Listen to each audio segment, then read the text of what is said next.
So you're getting used to where the elements are in the periodic table. It was the work of the 1800s. Once Dalton said there were atoms, everybody went out to find them, and Berzelius particularly had done a nice job of finding out the properties of every one of those elements.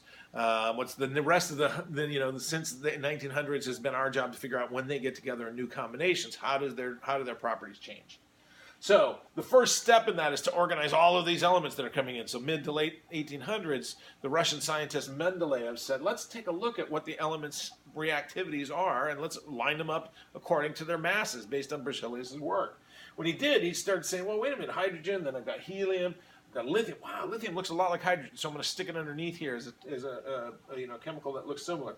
Beryllium, he gets out to neon, and he says, wow, and sodium looks a lot like those too. And so he started to put all the elements that had a similar reactivity into a table and organize them based on the way they reacted with oxygen, the way they reacted with hydrogen, the way that their ratios were with other elements. And so he was able to put this pretty much almost down to about this fifth row of the periodic table, and then a few spots down here in the sixth row, because they were known. He was so confident that this was the organizing principle. There were several places where there were holes. They didn't know the element existed. And he said, well, they're definitely going to be found sometime. And within his life, 3 or 4 of those were found, which helped to really prove his theory. The other one he was a little bit brash about is that there's a couple places where the atomic masses don't go in order. And that really took somebody like Moseley, who found out it wasn't the number of mass units, which is we're going to see in a second, is the protons and the neutrons. It's the number of protons alone. And so he was so... Mendeleev was so strongly believing, he says, well, you just must have gotten your mass wrong. That's why they're out of order, which didn't engender him too terribly to some of those people who were doing that kind of work. What ends up happening, though, is that as these filled in and then people were able to find all these elements, that then we wanted to know some kinds of general properties. And the first general properties I'm going to talk about are the metals. The metals are on this side of the periodic table. It's things like copper, iron, nickel, silver, gold, sodium. All of them are shiny. They're kind of, aluminum is a good example. They have an ability to reflect light fairly evenly. And all of those properties I'm going to talk about really deal with, because the elements of those parts of the periodic table, the metals, like to loosely hold on to their electrons.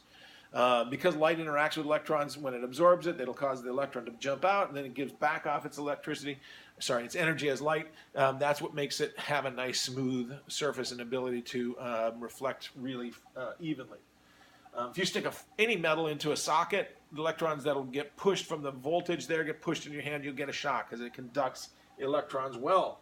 The metals aren't holding on to those very well. They conduct heat well, because the electrons can take the heat and bump into their neighbors, cause them to start moving faster than that. Then your finger senses as temperatures, the fastness of those vibrating particles, and the electrons do a better job of carrying that heat than the nucleus does. They are ductile and malleable. Ductile means if I pull on them, the electrons are, loosely holding on, but they'll share electrons. As long as you start moving, I'm like, okay, as long as I can still share an electron with you, I'm fine. I don't break apart. Same thing with malleable. You pound those into big flat sheets. If you've seen gold leaf, you can really pound gold super, super thin. That's because as long as there's some place where they touch a neighboring atom, they'll still share their electrons, and they'll be happy to stay bonded. Well, then we get to nonmetals. Nonmetals are like carbon and sulfur. They're powders typically.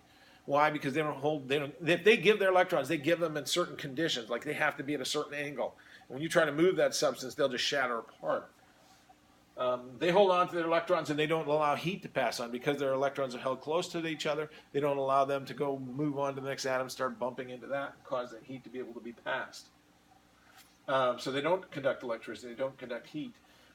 So that's a little bit about the nonmetals. What's also true is right along here, right between the metals and nonmetals, they call them semiconductors or the metalloids. The semiconductors should ring a bell because they're on all the computers. That's because they can sometimes conduct electricity and sometimes not. And we command that process to happen, and that's what makes electronics work. The last column is called the noble metals, and we use those a lot of times in light, but they were non-reactive, which was great, and we could put them in tubes and give them electricity, and they'll give off a light. Neon is orange, xenon was kind of a dark blue, and that was one of the columns that was the final elements to find, because they are so satisfied they don't react with others. They hold on to their electrons well and don't look for others. That it was tough to find them. And then the last 7 that I just want to make a note of is they're called the diatomic elements. because they're so reactive, they actually partner up with one of their own kind, and they're found that way naturally. It's easy to know which ones are the gases because they start at 7. They make a 7 here. It's called Magnificent Seven, is the way I remember them, like the old Western movie. And this one, which you can think of as the old Lone Ranger. So if that helps you remember the 7 that are the elements that are gases, they always should be paired when you see them. Now, the last thing I want to mention before I turn you loose onto your assignment is what we understand is that every atom has 3 particles: a proton, a neutron, and an electron. Okay, that's what makes up an atom. The protons are positive, the electrons are negative, and they typically get together in pairs because the proton will attract one negative. Neutrons can be more or less, they don't change the atom's nature, so you can have sometimes more, sometimes less. As a matter of fact, when you have a few more neutrons than another atom that's got the same number of protons, it's still the same chemical, still the same element, but it's called an isotope when they have more neutrons or less than their neighbors. And so the elements typically they have to have a fixed number of protons. That's what makes it that element, but the neutrons can vary. As a matter of fact, sometimes elements get together in different combinations, like O2 versus O3, and that's called an allotrope. Ozone has a little different properties. They're good at destroying like bacteria and the smells that might be in a car or in a house, so they use ozone. Graphite versus diamond, and then another weird form that are usually called cage molecules, or the buckyball of, they're literally called buckyball from Buckminster Fullerene, is a cage that looks like a soccer ball, just made of carbons. So you got either nice planar carbons, that's graphite, and your pencil lead slides nicely on paper because of its plain nature. Graphite is tough, and it's actually bonded in all 3 dimensions, so it's not going to move much, and that's what makes those the hardest substance. Okay? So what we have, just to remember this, is typically we'll have a chemical symbol. Chemical symbols have places around them to put these numbers I'm talking about. The number of protons and, of course, electrons, if it's neutral, is going to be down here. So the number of protons is the atomic number. Up top is going to be the atomic mass. That's the bigger of the 2 numbers when you look on the periodic table. That's actually the one that's lower in the list on the periodic table. So that one goes up or left.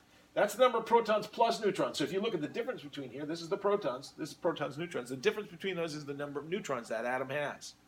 That can be different from one boron to the next depending on the substance. Sometimes in nature they have different amounts. But the protons have to be 5 for it to be boron. If the atom has a neutral substance, there's no charge, there'd be a 0 up there, in other words, there's no extra electrons, then the atom has 5 electrons as well. But sometimes it can give its electrons up, and if it does, it will have a charge equal to the opposite number of electrons missing. So if this has 5 electrons normally, and then you look at it and now it has 3, it would be opposite plus 2. If there were 5 protons and there was 8 electrons, in this case it'd be a minus 3 because it has 3 extra electrons. They show up as minus 3 charge. Okay. I'm going to do a little worksheet and you can see exactly the way that might work for you.